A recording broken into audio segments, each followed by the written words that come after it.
Pegunungan Muria, sebuah wilayah yang kaya akan sejarah, budaya, dan keindahan alam di balik pesonanya, tersimpan kisah tentang Sunan Muria, salah satu wali Songo, yang meninggalkan warisan spiritual dan kearifan dalam menjaga alam.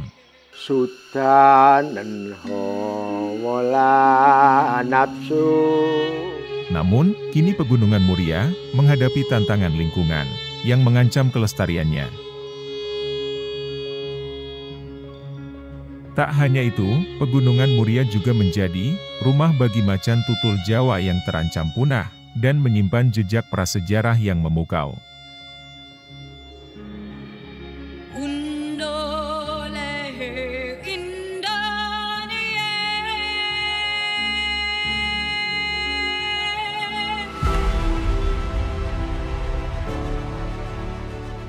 Sunan Muria dikenal sebagai salah satu penyebar Islam di Jawa. Memilih Pegunungan Muria sebagai tempat berdakwah, ia tidak hanya menyebarkan ajaran agama, tetapi juga mengajarkan kearifan lokal dalam menjaga alam. Apakah nilai-nilai spiritual yang diajarkannya masih relevan hingga hari ini?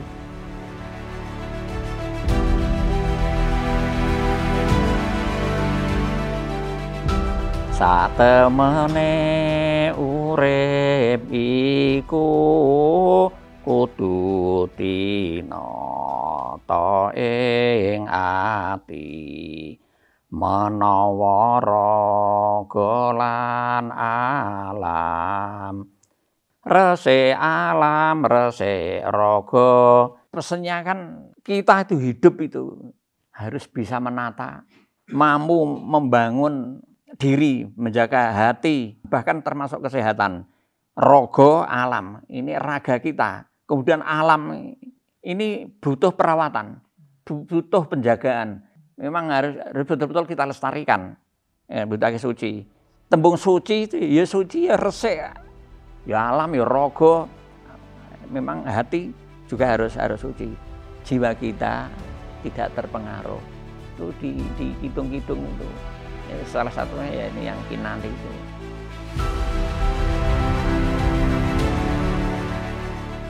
Untuk situs Pati Ayam sendiri melestarikan atau habitat hewan-hewan.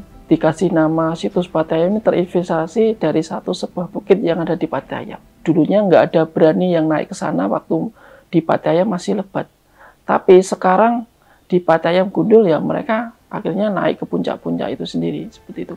Karena saking sakralnya, waktu itu 2005 ini ketemu fosil-fosil, akhirnya dinamakan situs Pati Ayam.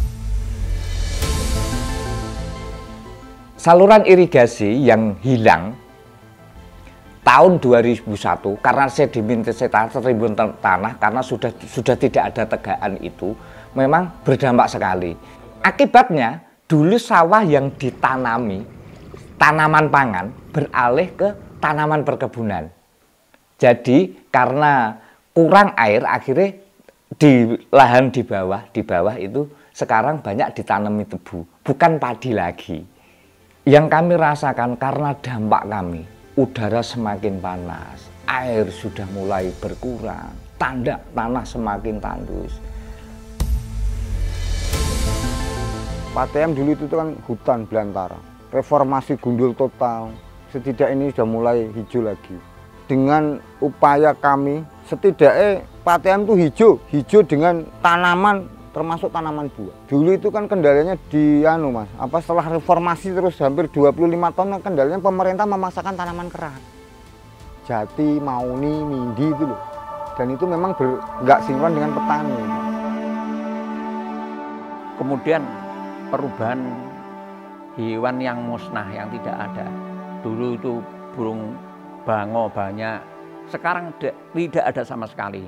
Jadi dulu kalau menghadapi musim hujan, itu asap mendung, itu mengalir dari bawah, itu mengikuti sungai. Saya melihat itu, sekarang sudah tidak ada. Dan pola hujan itu dulu kalau saya lihat dari desa sana, itu mengalir dari sekitar belakang gunung ini, terus ke utara, nanti masuk ke desa Colo baru. Jadi menyelamat jemuran. Itu masih sempat, hujan kelihatan. Waktu itu saya berangkat dari rumah jam 5 pagi, terus nyampe Gubuk. Saya ketemu macan tutul. Jadi macan tutulnya itu tidur, saya terus lari ke belakang, pelan-pelan. Terus saya berteriak, saya gitu. Terus situ berdiri, terus pergi pelan-pelan. Terus sampai situ saya sudah jauh kan, saya kembali lagi. Jadi kalau ketemu macan tutul, jangan diganggu aja. Jadi nggak apa-apa. Nanti pergi sendirian gitu aja. Kalau orang sini itu kalau nyebut macan, orang tua sini itu ya ini.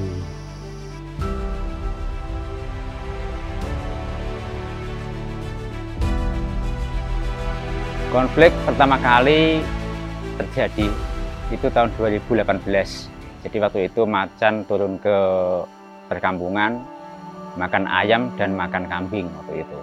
Seingat saya ada beberapa rumah yang menjadi korban konflik, tapi yang paling saya ingat sampai saat ini karena kambing yang dimakan itu baru seminggu dipelihara, dan itu kambing itu diperoleh dari suaminya yang kerja di Jakarta, baru beli seminggu dimakan macan itu.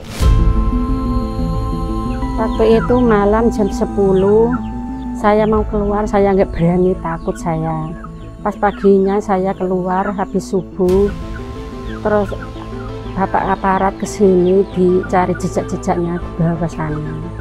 Terus lebihannya dimakan masih separuh.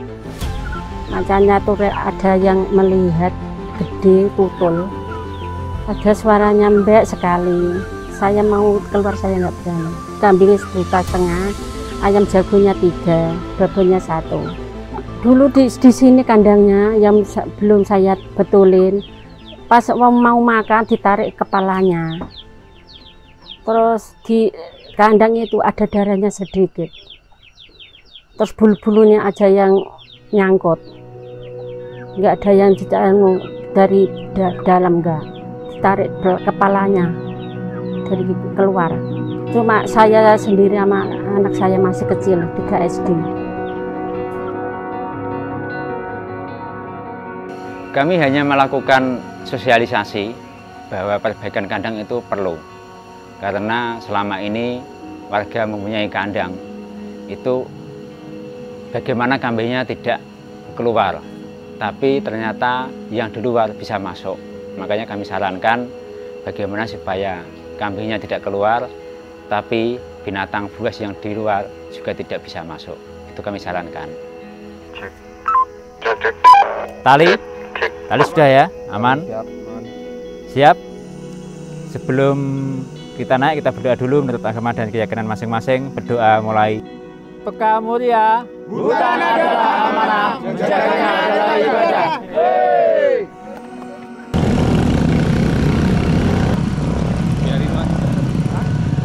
Tantangan dan hambatan Peka Mulia banyak. Kalau kami ketemu dengan warga di perkebunan kopi, di saat kami menyadarkan mereka seakan-akan sadar. Kalaupun ada yang sadar, maka belum ada yang sadar juga banyak. Jadi di saat kami menyadarkan 1 orang, yang 10 orang mungkin belum sadar. Itu yang menjadi tantangan kami. Dan itu yang membuat kami terus semangat.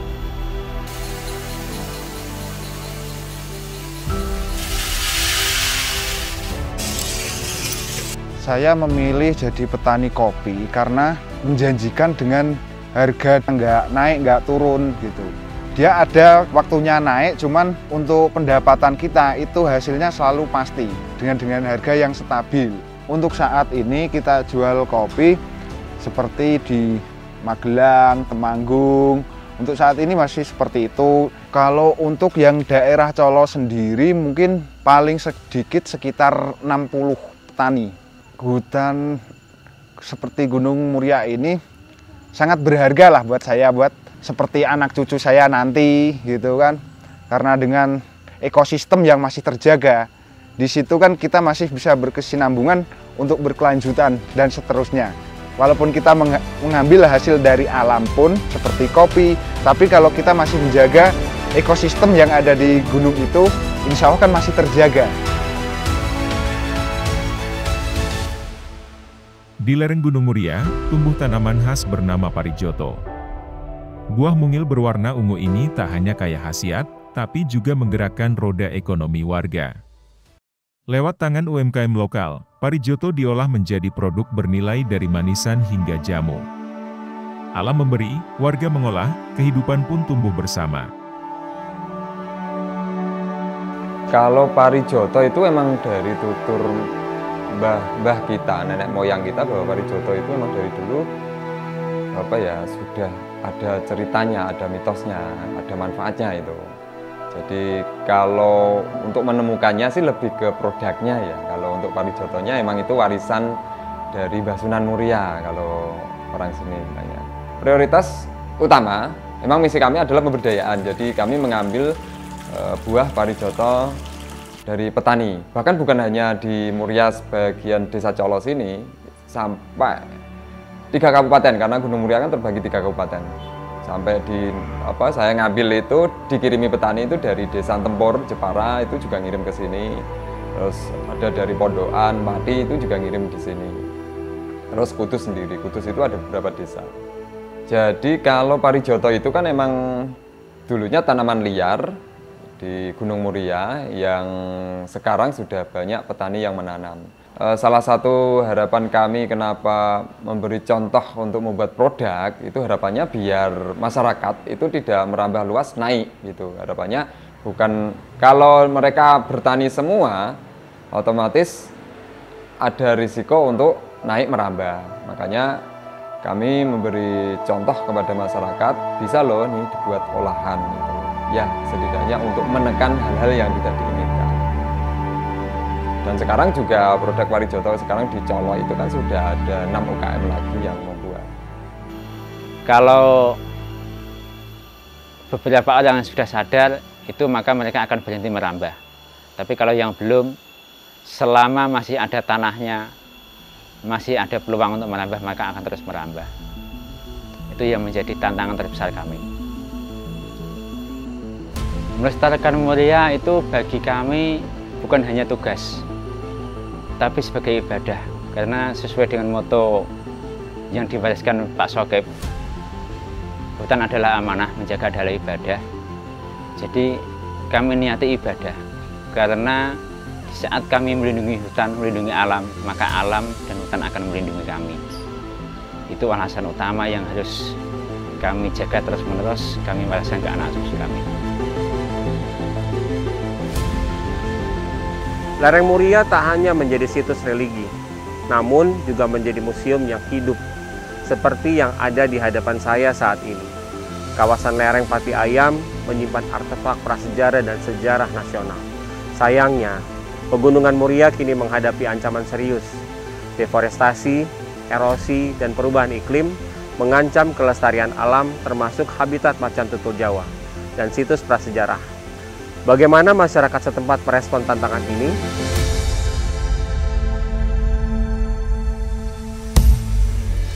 Ya, jadi kalau dengan adanya temuan-temuan di Pati Ayam sendiri, kalau kita menengok sejarahnya Pati Ayam di mungkin 700.000 tahun yang lalu, di Pati Ayam ini kan merupakan selat.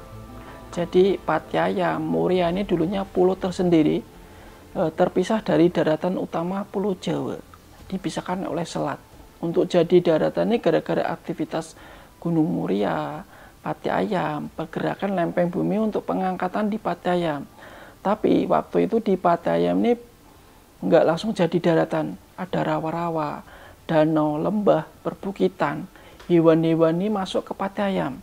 Pati Ayam Muria ini masih bergejolak. Akhirnya hewan-hewan di Pati Ayam ini musnah kena bencana letusan Gunung Muria dan Pati Ayam. Kita kan ada reboisasi, pencegahan penanaman hutan. Kenapa harus ditanami? Karena kan kalau di sana gundul, terkikis air hujan, itu kan nanti banyak fosil-fosil bermunculan. Dengan kalau ditemukan orang-orang yang bertanggung jawab, itu diserahkan ke museum. Tapi kalau yang ditemukan orang-orang yang tidak bertanggung jawab, itu nanti dijual belikan, nah seperti itu.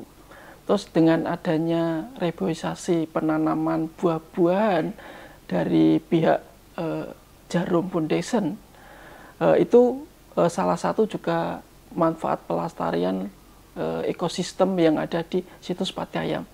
Dengan penanaman buah-buahan di Pati Ayam ini, jadi mempersulit nanti kalau pohonnya ini sudah tumbuh besar, tanah di sana kan nggak tererosi, makanya minimalisir banyak untuk fosil ini nggak terlalu banyak bermunculan.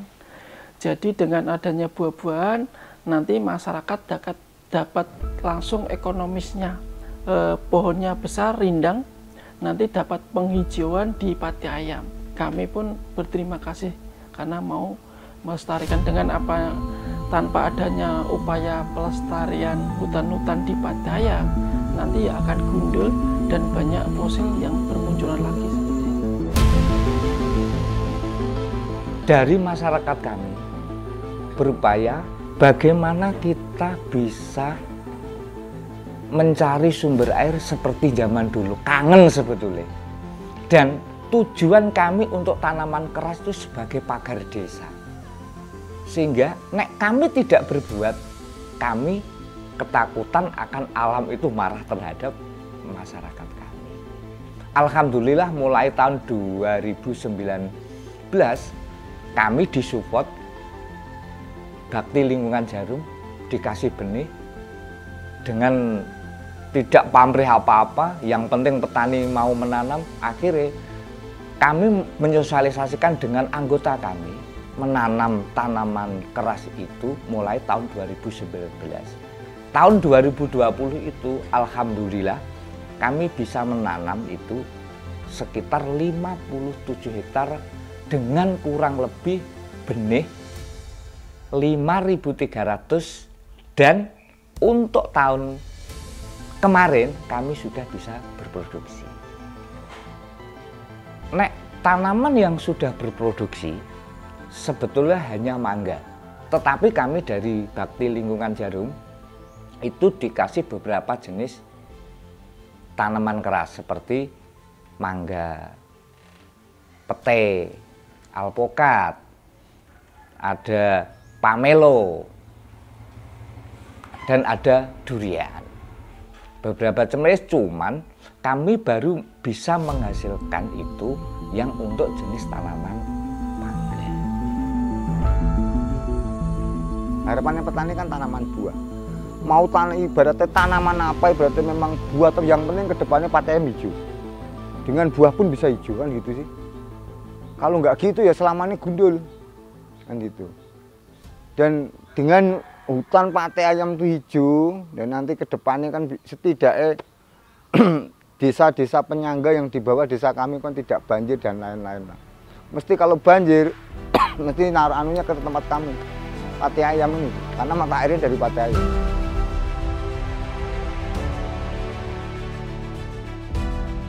Ini kami memang sangat mengharapkan kepada masyarakat, ya, terutama yang sangat dekat dengan lokasi ini, ya, bekerjasama dengan pihak yang berwenang, ya, misalnya jangan memotong pohon sembarangan, jangan memikat burung, memburu burung, bisa bekerja sama dengan kami menuju kenyamanan hidup bersama.